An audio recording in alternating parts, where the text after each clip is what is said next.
ఆదికాండం 44వ అధ్యాయం.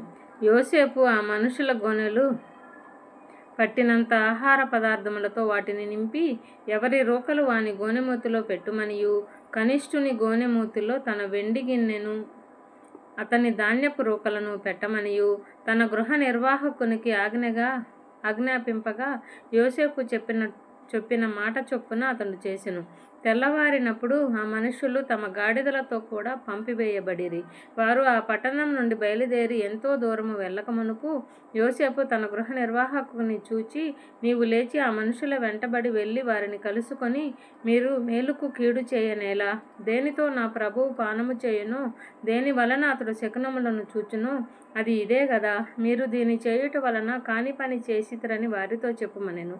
అతడు వారిని కలుసుకొని ఆ మాటలు వారితో చెప్పినప్పుడు వారు, మా ప్రభు ఇట్లు మాటలాడనేలా? ఇట్టి పని చేయుట నీ దాసులకు దూరమవును గాక. ఇదిగో, మా గోనెమూతులలో మాకు దొరికిన రోకలను కనాను దేశములో నుండి తిరిగి తీసుకొని వచ్చితిమి.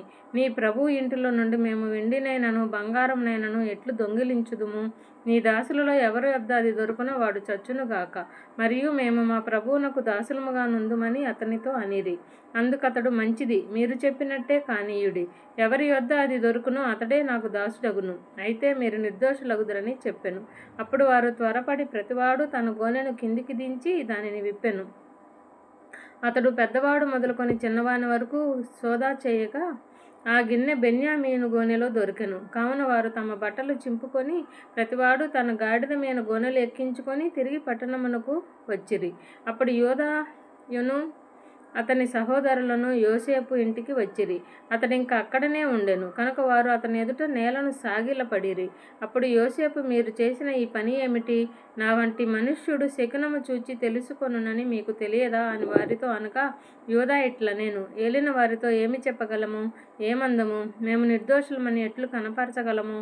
దేవుడే నీ దాసుల నేరము కనుగొనెను. ఇదిగో, మేమును ఎవని యొద్ద ఆ గిన్నె దొరకనో వాడును ఏలిన వారికి దాసుల మగుదము అనెను. అందుకతడు, అట్లు చేయుట నాకు దూరమవును గాక. ఎవని చేతిలో ఆ గిన్నె దొరికినో వాడే నాకు దాసుడుగా నుండెను.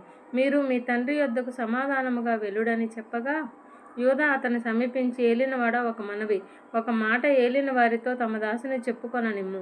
తమ కోపము తమ దాసుని మీద రవులు కొననీయకుము. తమరు ఫరో అంతవారు గదా. ఏలినవాడు మీకు తండ్రి అయినను సహోదరుడైనను ఉన్నాడా అని తమ దాసులను అడిగెను. అందుకు, మేము మాకు ముసలివాడైన తండ్రియు అతని ముసలితనమున పుట్టిన ఒక చిన్నవాడును ఉన్నారు. వాని సహోదరుడు చనిపోయెను. వాని తల్లికి వాడొక్కడే మిగిలి ఉన్నాడు. వాని తండ్రి వానిని ప్రేమించుచున్నాడని చెప్పితిమి. అప్పుడు తమరు, నేను అతన్ని చూచుటకు అతని నా యొద్దకు తీసుకొని రండని తమ దాసులతో చెప్పితిరి. అందుకు మేము, ఆ చిన్నవాడు తన తండ్రిని విడవలేడు. వాడు తన తండ్రిని విడిచిన ఎడల వాని తండ్రి చనిపోవునని ఏలిన వారితో చెప్పితిమి. అందుకు తమరు, మీ తమ్ముడు మీతో రాని ఎడల మీరు మరలా నా ముఖము చూడకూడదని తమ దాసులతో చెప్పితిరి. కాబట్టి నా తండ్రి అయిన తమ దాసుని వద్దకు మేము వెళ్ళి ఏలిన వారి మాటలను అతనికి తెలియజేసితిమి. మా తండ్రి, మీరు తిరిగి వెళ్ళి మన కొరకు కొంచెం ఆహారము కొనుక్కురండని చెప్పినప్పుడు మేము అక్కడికి వెళ్ళలేము. మా తమ్ముడు మాతో కూడా ఉండిన ఎడల వెళ్ళుదుము. మా తమ్ముడు మాతో నుంటేనే గాని ఆ మనుషుని ముఖము చూడలేమని చెప్పితిమి. అందుకు తమ దాసుడైన నా తండ్రి నా భార్య నాకిద్దరికిని కనెనని మీరు ఎరుగుదురు. వారిలో ఒకడు నా యొద్ద నుండి వెళ్ళిపోయెను. అతడు నిశ్చయముగా దుష్టమృగముల చేత చీల్చబడిననుకొంటిని. అప్పటి నుండి అతడు నాకు కనబడలేదు. మీరు నా ఎదుట నుండి ఇతని తీసుకొని పోయిన తరువాత ఇతనికి హాని సంభవించిన ఎడల నెరసిన వెంట్రుకలు గల నన్ను మృతుల లోకములోనికి దుఃఖముతో దిగిపోవునట్లు చేయుదురని మాతో చెప్పెను. కావున తమ దాసుడైన నా తండ్రి యొద్దకు నేను వెళ్ళినప్పుడు ఈ చిన్నవాడు మా యొద్ద లేని ఎడల ఇతని ప్రాణముతో పెనవేసుకొని ఉన్నది కనుక ఈ చిన్నవాడు మా యొద్ద లేకపోవుట అతడు చూడగానే చనిపోవును. అట్లు తమ దాసులమైన మేము నెరసిన వెంట్రుకలు గల తమ దాసుడైన మా తండ్రిని మృతుల లోకంలోనికి దుఃఖముతో దిగిపోవునట్లు చేయుదము. తమ దాసుడైన నేను ఈ చిన్నవానిని గూర్చి నా తండ్రి పూటపడి ఈ యొద్దకు నేను అతన్ని తీసుకొని రాని ఎడల నా తండ్రి దృష్టి యందు ఆ నింద నా మీద ఎల్లప్పుడూ ఉండునని చెప్పి తిని. కాబట్టి తమ దాసుడనైన నన్ను ఈ చిన్నవానికి ప్రతిగా ఏలిన వానికి దాసునుగా నుండనిచ్చి ఈ చిన్నవాని తన సహోదరులతో వెళ్ళనిమ్ము. ఈ చిన్నవాడు నాతో కూడా లేని ఎడల నా తండ్రి యొద్దకు నేను ఎట్లు వెళ్ళగలను? వెళ్ళిన ఎడల నా తండ్రికి వచ్చు అపాయము చూడవలసి వచ్చునని చెప్పెను. ఆదికాండం 45వ అధ్యాయం.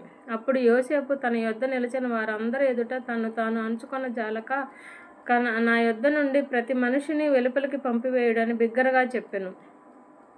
యోసేపు తన సహోదరులకును తన్ను తాను చేసుకొనినప్పుడు ఎవరునూ అతని యొద్ద నిలిచి ఉండలేదు. అతడు ఎలుగెత్తి ఏడవగా ఐగుప్తీయులను ఫరో ఇంటి వారును వినిరి. అప్పుడు యోసేపు, నేను యోసేపును, నా తండ్రి ఇంకా బ్రతికి ఉన్నాడా అని అడిగినప్పుడు అతని సహోదరులు అతని సముఖమందు తొందరపడి అతనికి ఉత్తరము ఇయ్యలేకపోయిరి.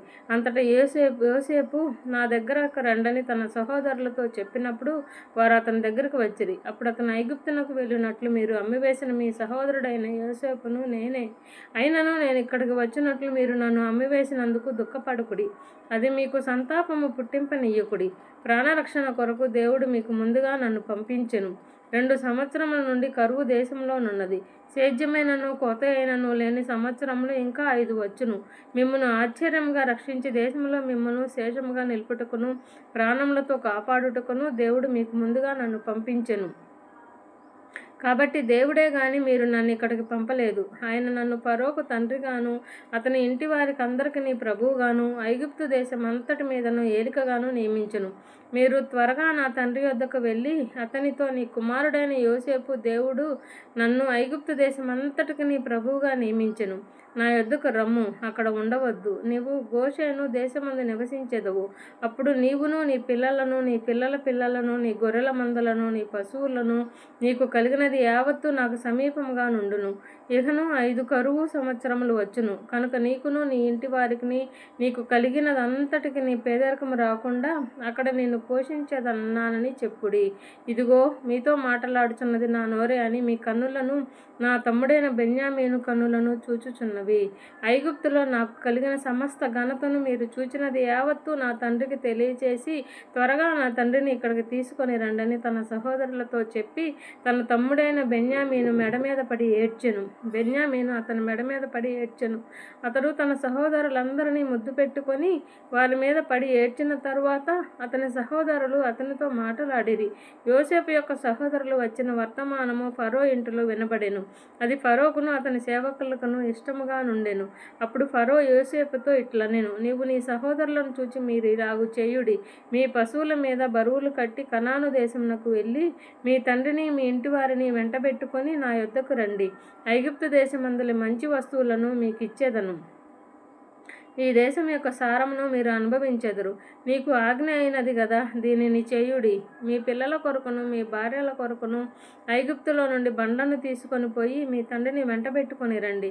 ఐగుప్తు దేశం అంతటిలోనున్న మంచి వస్తువులు మీవే అవును కనుక మీ సామాగ్రిని లక్ష్య పెట్టకూడని చెప్పమనగా ఇజ్రాయేలు కుమారులు అలాగుననే చేసిరి.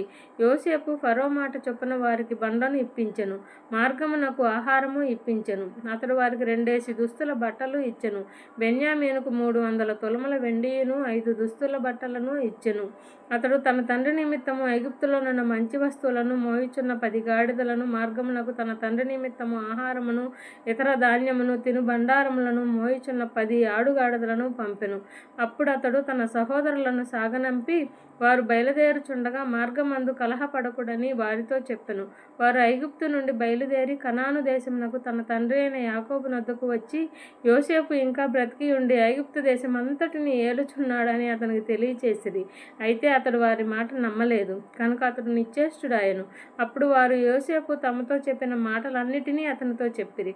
అతడు తన్ను ఎక్కించుకొని పోవుటకు యోసేపు పంపిన బండ్లను చూచినప్పుడు వారి తండ్రి అయిన యాకోబు ప్రాణము తెప్పరిల్లెను. అప్పుడు ఇజ్రాయేలు, ఇంతే చాలును, నా కుమారుడైన యోసేపు ఇంకా బ్రతికి ఉన్నాడు. నేను చావక మునుపు వెళ్ళి అతన్ని చూచెదనని చెప్పెను.